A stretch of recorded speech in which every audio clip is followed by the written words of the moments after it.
What's the deal, YouTube? It's Holy One, and I'm going to be going over $500 PC builds that will give you better performance, or close to performance, a Xbox One X.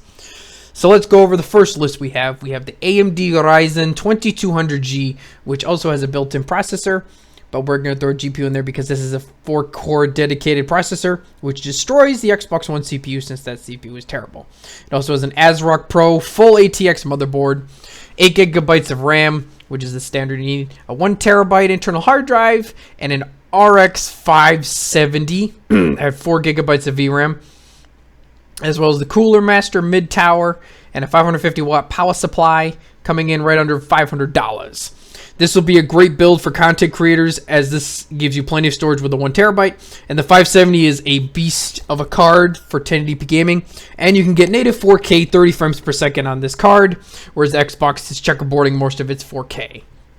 Moving up to the next build, we have an older CPU, but still will completely destroy the CPU inside the Xbox One, and also give you 8 cores to support this higher GPU for this build. So we have the AMD FX 8350, which can overclock to 4 gigahertz with 8 cores. It's a bit older, but it is still a very good CPU to use with this build. It's a Cooler Master, the Asus microchip, so it's a micro thing. 8 gigabytes of RAM. This one's DDR3. A 240 gigabyte solid state drive to get faster performance with the SSD, so it has expandability. And this one will be rocking an RX 580 8 gigabytes, so you'll be getting even more performance than the 570s. While the CPU, it might be older, but it's going to give you better performance than the 2200G would, with 8 cores dedicated to the system, and it's using the Deadpool ATX mid tower and a 550 watt power supply. So this build will blow the water out the Xbox One X even more, and it comes in around under $500 than the other build did. For the third build, we're getting a much better CPU with the AMD Ryzen 5 1600. It's a 6-core processor with a micro motherboard and 8 gigabytes of DDR4 RAM, a 120 gigabyte SS solid state drive. You can also expand your storage if you want, with the GTX 1060 in there, a 3 gigabyte, still a great card to use for 1080p gaming, a mini PC tower, and a 550 watt power supply. This PC was built to be small form factor, and you also can upgrade this as well. This build has the best CPU in it, and also gives you a 1060, which is a smaller version, so you can get the smallest build if you want to get the size form comparison to like the Xbox One X. And for our final build, which is probably the one closest to that of the Xbox One in power, is going to be rocking an AMD FX 8320. It is also an 8-core processor. It's a bit older, but it's still good to use for a budget build.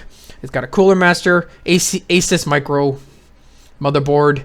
It's going to have 16 gigabytes of RAM, giving you even more faster performance, and a 240 gigabyte solid state drive, and a GTX 1050 Ti 4 gigabytes of video memory, which should give you identical performance to the Xbox One X.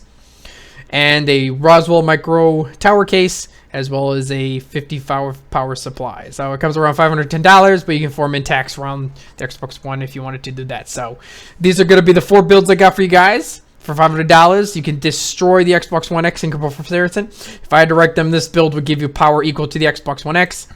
This one would also as well, but you get way more CPU performance overall. So if you want to go with this build, you'll get way better CPU performance, so you'll be able to get more enemies on screen and stuff like that. And if you want to get like the best performance out of all these builds, go with this build with the FX83. It has 8 core, and the 580 destroys the Xbox One X when it comes to gaming out of anything. So this would be a full tower build. Or you could just go with this build right here, which is a bit better than the 1050 Ti build with the 570 in it. So let me know what you guys think. This is your boy Holy One. Oh!